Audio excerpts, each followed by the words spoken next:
New today, PG&E saw its profits jump by almost 25% last year. Yeah, the Oakland-based company said it earned $2.2 billion. And ABC 7 News reporter Tim Johns joining us live in the studio with the details on those earnings. Tim? Yeah, Larry, Kristen, it's important to remember that PG&E hiked rates by about 13% at the beginning of this year. And with more rate rises scheduled for next year, too, the big profits have frustrated many customers. It's a joke. It's an absolute joke. Shock on the streets of San Francisco Thursday.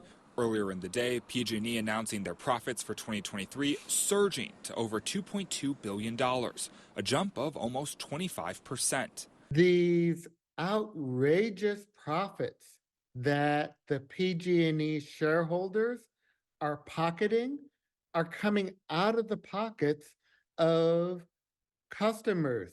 Mark Toney works for the Utility Reform Network, or TURN. He says the profits are a slap in the face to customers after substantial rate hikes at the beginning of this year. I think a lot of people get upset and say PG&E cries poor, and yet they have plenty of money. PG&E customers already paid some of the highest energy bills in the country before 2024's hikes. This bill from an ABC 7 News employee showing the cost of electricity nearly doubling over the past year for their studio apartment.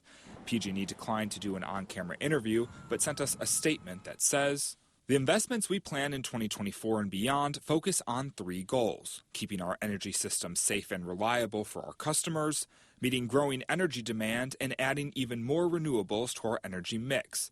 At the same time, we're aggressively focused on funding new ways to work so that we can keep future bill increases at or below a broader long-term inflation rate of 2% to 4%. Those words of little comfort, though, to several PG&E customers, many of whom tell us they don't see where their money is actually going. It just takes a tree to come down, and we're out of power for, I think the last storm was, a couple days for some people. And with PG&E anticipating perhaps even better profits for this year, TURN says it wants concrete action to stop bills from rising further. We need a cap on rate increases to be no more than the cost of living adjustment provided by Social Security.